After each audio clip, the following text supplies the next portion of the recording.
Hello friends welcome to my channel. तो काली आपणकर जो कैबिनेट आपणकर बैठक बसला तार 7टी प्रस्ताव को लेकिन आपणकर अपडेट आसी और नर्सिंग शिक्षा को लेकिन अपडेट रहू पोस्ट को लेकिन भी अपडेट रोचे ता विषय में डिटेल्स जानिबा कौन आपणकर काली आपणकर बैठक रे मुख्यमंत्री आपण कहिसेंती ता विषय डिटेल्स जानिबा। तो देखंतु राज्य कैबिनेट रे 7 प्रस्ताव को अनुमोदन मिलिछि सुदृढ़ हेबो नर्सिंग शिक्षा। मुख्यमंत्री मोहन चरण माझी अध्यक्षतार बुधवार राज्य कैबिनेट 6टी विभाग 7टी गुरुत्वपूर्ण प्रस्ताव को अनुमोदन देइछि। तदनुसार ओडिशा रे नर्सिंग शिक्षा को सुदृढ़ करने उद्देश्य Odisha nursing education service rules 2025 गठन पर निष्पत्ति निया राज्य में 7 मेडिकल कॉलेज और हॉस्पिटल 7 नुआ नर्सिंग कॉलेज खोलाଯିବ। सेहीपरि संबलपुर में 24 घंटा जल जोगाण व्यवस्था भुवनेश्वर पूर्व भारत प्रथम विश्वस्तरीय विमान रक्षणाबेक्षण मरामती नवीकरण सुविधा स्थापन कृषक उत्पादन उचित मूल्य उत्तम सुविधा जोगाई देवा उद्देश्य प्रथम पर्यायर राज्य 38टी मंडी को मॉडल मंडी भाव विकसित कर सहर में एलईडी स्ट्रीट लाइट सुव्यवस्था कर निष्पत्ति नि बुधवार लोकसभा भवन में मात्र मध्याह्न 12टा अनुष्ठित राज्य कैबिनेट बैठक मुख्य शासन सचिव मनोज आहूजा खबरदाता सम्मेलन कहते राज्य कैबिनेट ओडिशा नर्सिंग शिक्षा सेवा नियम 2025 प्रस्तुत प्रस्ताव को अनुमोदन देइछि। या द्वारा राज्य नर्सिंग सेवा त्वरित हो पार। वर्तमान राज्य में 8टी सरकारी नर्सिंग कॉलेज और 21टी एएनएम प्रशिक्षण केन्द्र चलुछि।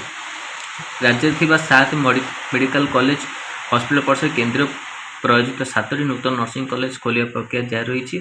एने स्वास्थ्य विभाग पक्ष आसित प्रस्ताव राज्य कैबिनेट अनुमोदन देइछि। से पुणी कहते 2025 ओडिशा नर्सिंग शिक्षा सेवा कैडर गठन होगा द्वारा खाली पड़े मूल ट्विटर पदवी गुड़िक पूरण कर। तो जो आपण को ट्विटर पदवी अच्छी ताको पूरण आगे करा जोटा कि नर्सिंग जो आपण को कॉलेज मानक एटा दरकार है एवं योग्य अध्यापक मानक मत परवर्ती उच्च पद को पदोन्नति दि जापर। या द्वारा ओडिशा नर्सिंग शिक्षा दृढ़ीभूत हो पार। तो यहाँ आपको आसी ट्विटर पदवी ता सहित आप कॉलेज को लेकिन आपणकर यहाँ कौन आपणकर नर्सिंग न्यू जो नुआ निजुक्ति को लेकिन रोनी। तो आगु को नुआ निजुक्ति केते कौन आसो अलरेडी आप कही सारी जो 3000 आपणकर 677 पोस्ट आपणकर अप्रूवाल होती। तो से आप नर्सिंग ऑफिसर पाखापाखि गोटे अनुमान करके तो 1500 1700 भितर आप वैकेंसी आसबार अच्छी। तो सही अनुसार आपण मैंने प्रिपेरेसन करूँ। प्रिपेरेसन करवाटा आपण निहाती हो जाए कि ना कंपटीशन बहुत हम कहीं बहुत पिला एथरक अप्लाई करेंगे। बहुत दिन है आप 2 वर्ष 2023 आपको आसला 2 वर्ष पाखापाखि आप किसी आसीनी भर वर्ष 2 वर्ष गैप पर। तो आपको वैकेंसी आसला कंपटीशन भी बहुत हम कारण बहुत पिला आप पास आउट होते GNM pass out BC nursing. तो आपण मन बहुत टफ हम।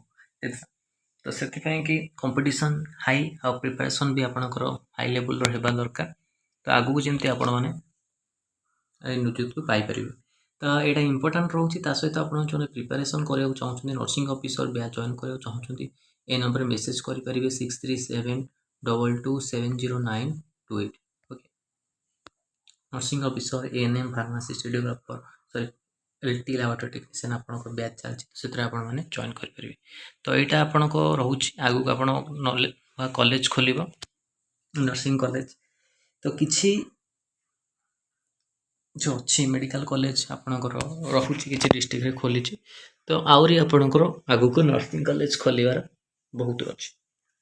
तो यहाँ इंपोर्टेंट अपडेट रोचे आपण कि कैबिनेट प्रस्ताव लेकिन आगू देखूँ आपड़ केते कौन वैकेंसी आसूची जहाँ भी वैकेंसी अल्प आसो बहुत कंपटीशन आपणकर रहे। तो ये आपण मैंने प्रिपेरेसन करूँ जोटा कि आगू को आपण कि बहुत इम्पोर्टेंट है। तो यहाँ इम्पोर्टेंट अपडेट था आपण कि वीडियो भल लगी लाइक को शेयर करूँ। आम चैनल प्रथम थर पाई चैनल को सब्सक्राइब करूँ और कंटेंट बेल आइकन को क्लिक करूँ।